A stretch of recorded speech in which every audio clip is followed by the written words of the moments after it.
Alô, meus amigos do canal Wellington Campos FC, tudo bem com você? Sábado 24 de junho, dia de São João. Que São João nos abençoe, que São João, nos abra as portas para dias melhores. Não é isso, meu querido Bruno Gentili, a fera está comigo? Com certeza, meu ídolo. Um abraço para todos que estão nos assistindo e que São João sempre nos dê muita bênção, proteja sempre a gente, ilumine a Super Rádio Tupi e todos que nos assistem.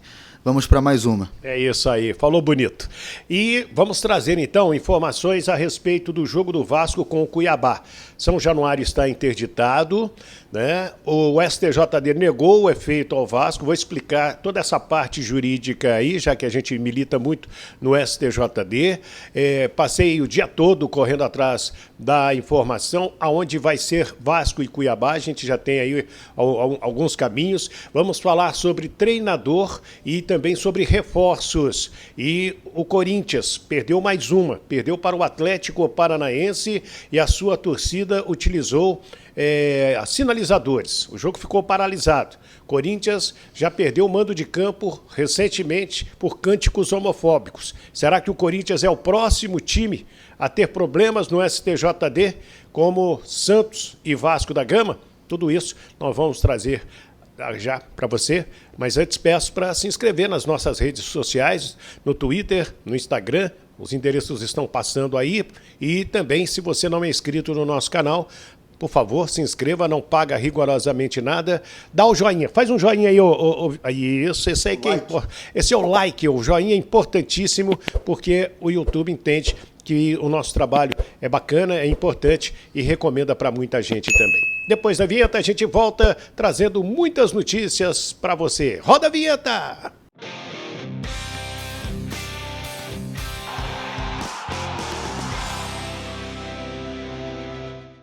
Muito bem, minha gente, trazer aqui o nosso querido Bruno Gentili, está sempre participando conosco, a galera gosta da maneira como ele coloca a opinião, é um rapaz que estuda bastante, muito ativo, e ele está acompanhando também esse momento aí do Vasco da Gama. Mas antes eu quero abrir com o Corinthians, porque estávamos juntos na redação do Esporte da Tupi. O que aconteceu no finalzinho do jogo entre Atlético Paranaense, 1 gol do Vitor Roque, 0 para o Corinthians. Gentili.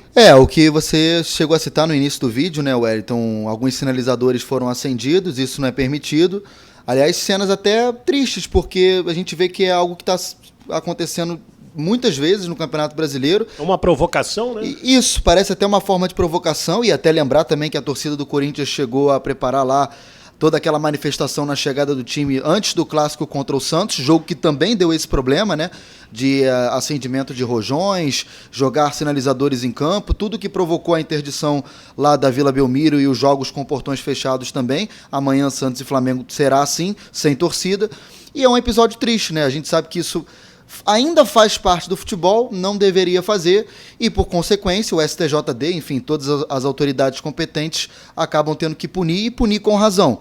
Se não pode, não pode, tem que cumprir. Deveria não poder, aí já é uma outra discussão. Tem gente que aprova, tem gente que não aprova. Mas se está na lei, a lei é feita para ser cumprida e quem não cumpre tem que sofrer punição. Então, acho que isso, respondendo diretamente a sua pergunta, acho que isso foi sim uma forma de provocação da própria torcida para com o time, porque o time do Corinthians não vem bem, ganhou do Santos, mas vinha de uma sequência de resultados não positivos, né? E eu acho que foi muito mais como uma forma de provocação, até para provocar mesmo, talvez, até uma perda de mando de campo, né? Porque o Corinthians recentemente perdeu o mando de campo por cânticos homofóbicos. Recorreu, será julgado no pleno do STJD.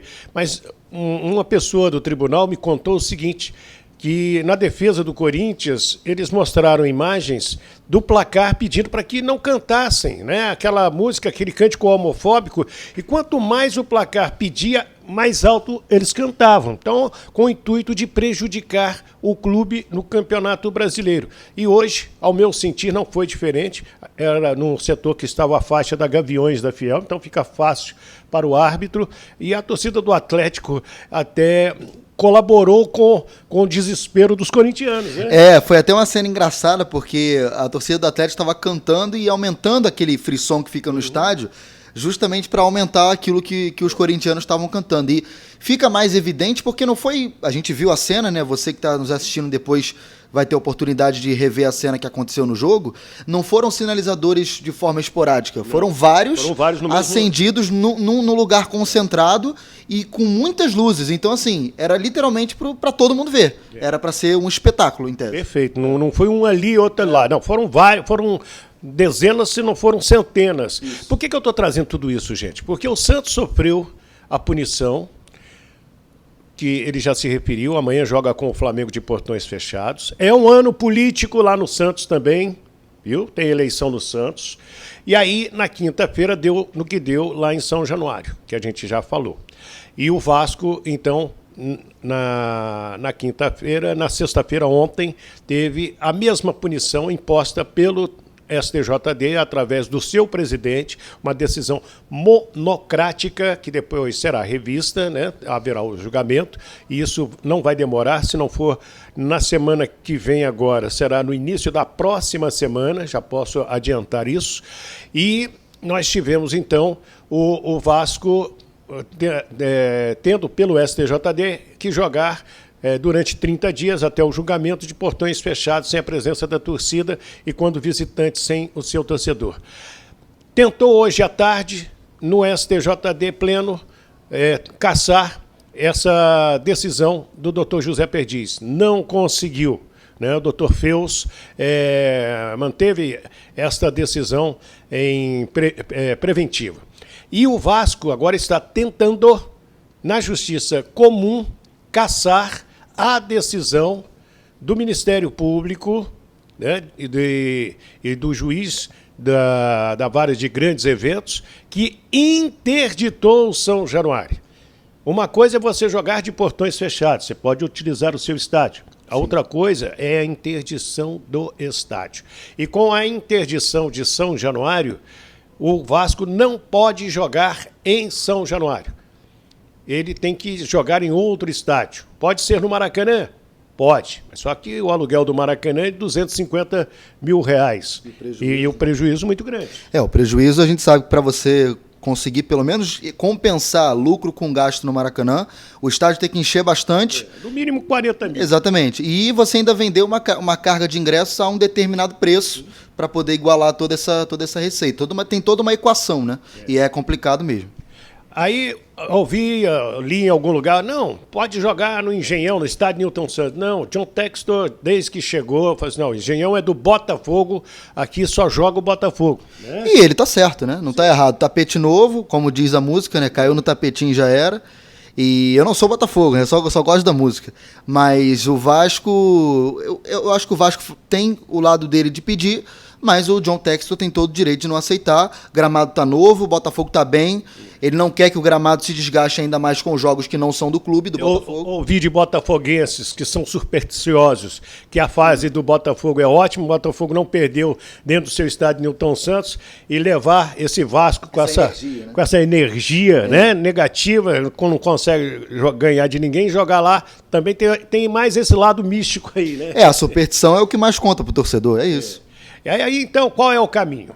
O caminho hoje é Volta Redonda. Como aconteceu em 2017, quando o Vasco perdeu vários mandos daqueles problemas com o Flamengo e poderia jogar de portões fechados em São Januário. E a Polícia Militar, naquela oportunidade, disse que não tinha como dar segurança no entorno de São Januário.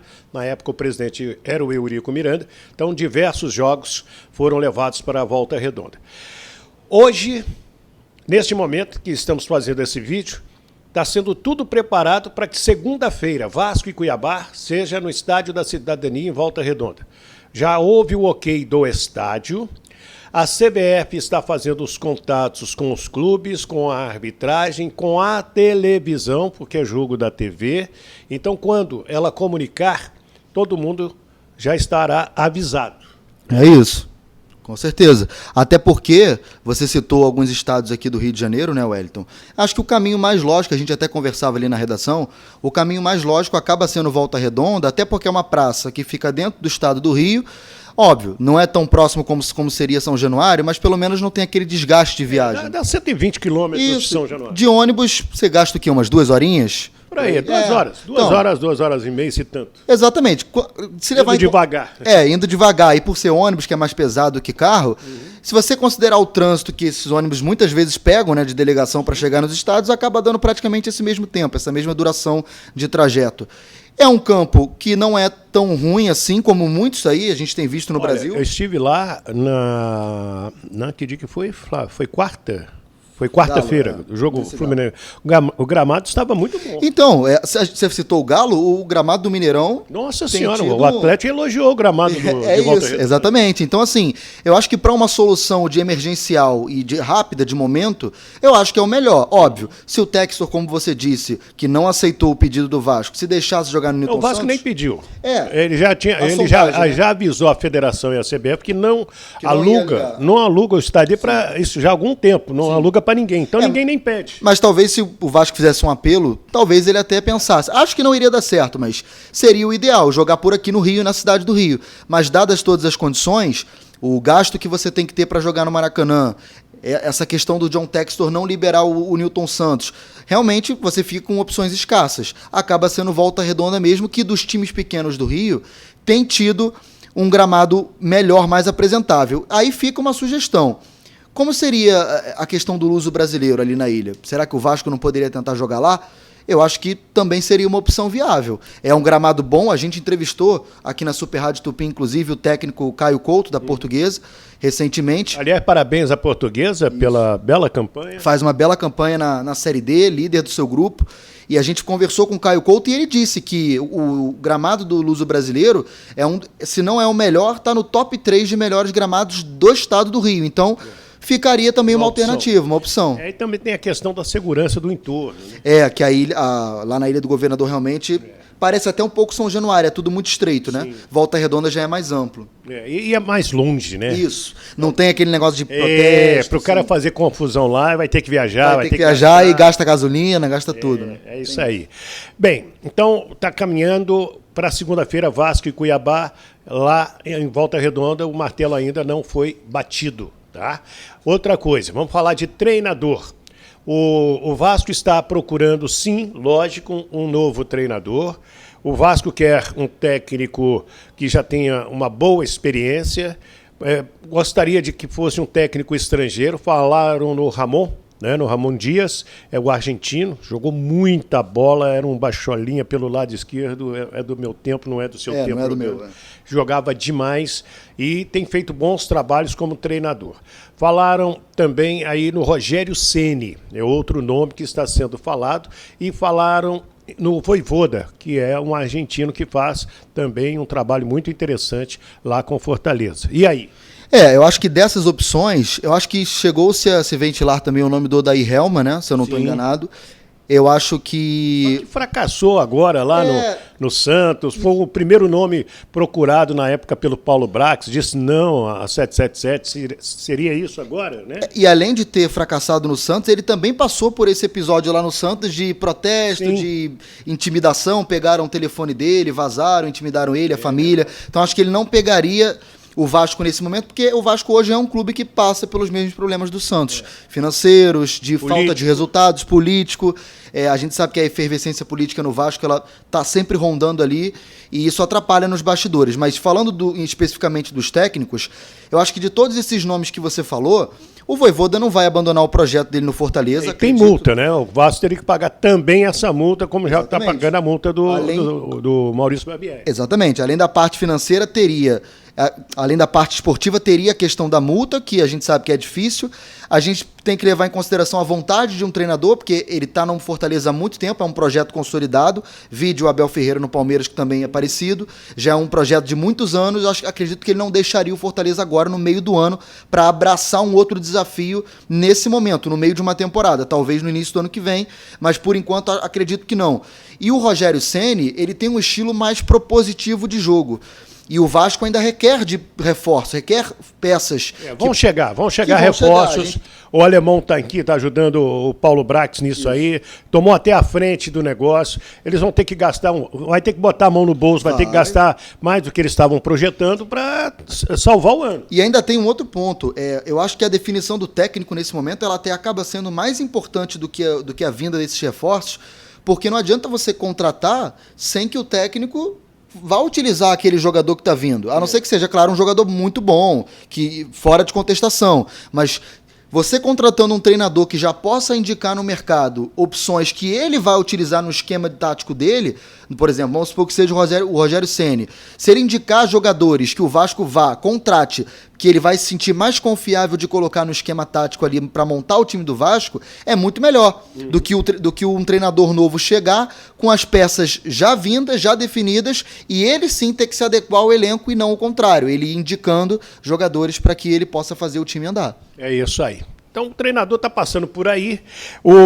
A informação que a gente tem que o Gary Medel já aceitou a proposta do Vasco da Gama, é um bom reforço? É um bom reforço, inclusive bastante versátil, porque começou a carreira como volante, atuou por muito tempo na seleção chilena como volante e vinha atuando agora como zagueiro.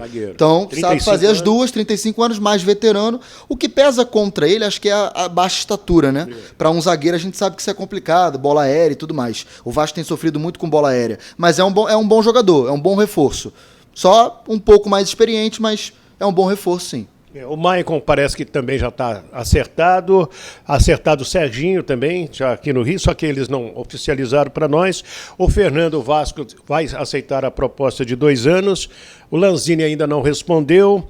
O Vasco segue tentando também o Lian, vamos ver o que acontece nessa parada, porque ele sabe que tem que reforçar ali atrás, tem que reforçar o meio-campo, tem que dar qualidade à equipe, né? Então são esses nomes aí. O Goiás, a gente fez um vídeo curto, mas agora a gente amplia.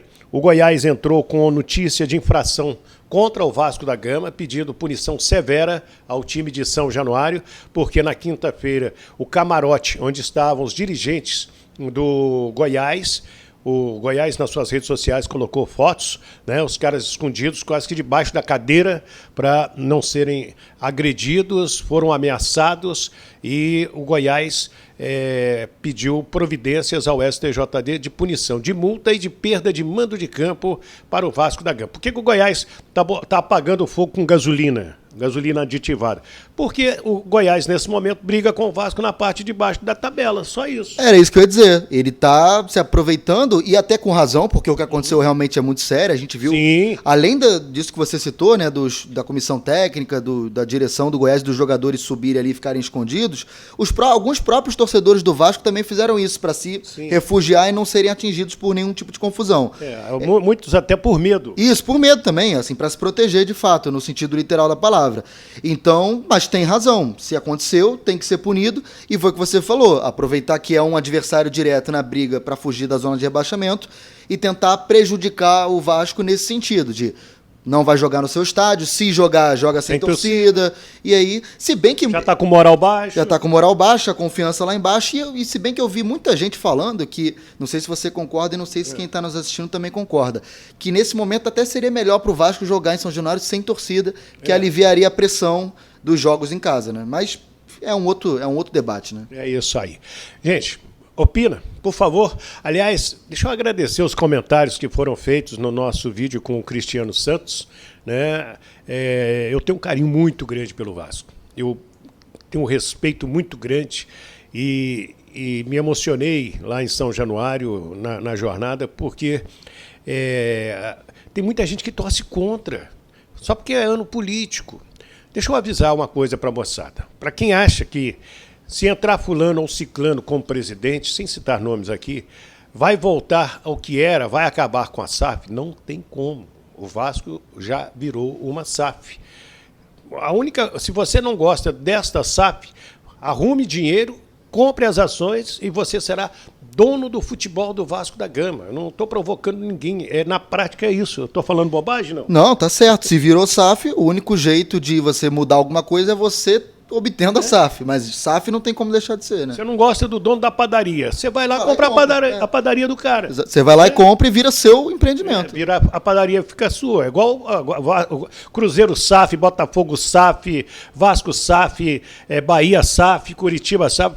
O torcedor que não tiver satisfeito, ele reúne aí mais uma meia dúzia com dinheiro, levanta um capital, vai lá, Você quer quanto no Vasco Sato? Quer tanto. Toma aqui o dinheiro. Agora quem manda somos nós. E tem que ser um bom dinheiro, né? Diga-se de passagem. É muito dinheiro. Então, é isso aí. Comente aí, por favor, deixe a sua opinião, é super importante, tá? Nos siga nas redes sociais, tá passando os endereços por aí para dar aquela moral para o nosso trabalho. Peço também para se inscrever no nosso canal se ainda não é inscrito, Wellington Campos FC não paga rigorosamente nada e principalmente dá o joinha. Faz um joinha aí pra gente. Isso aí, esse joinha é importantíssimo, é o like para que o YouTube entenda que o nosso trabalho é legal e possa recomendá-lo para outros torcedores também. Eu te peço para pegar o link, né, para compartilhar esse nosso trabalho aqui com seus amigos e pedir para que eles se inscrevam no nosso canal. Um bom final de semana, vamos acompanhar os jogos, estamos aqui, podemos voltar a qualquer momento para informar onde será o jogo do Vasco com Cuiabá, a tendência que seja em Volta Redonda, se o Vasco não conseguir caçar a liminar do juizado, né, que atendeu ao Ministério Público.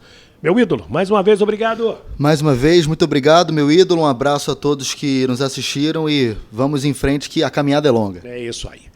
Aqui do Rio de Janeiro, Bruno Gentili e o Wellington Campos. Fiquem com Deus.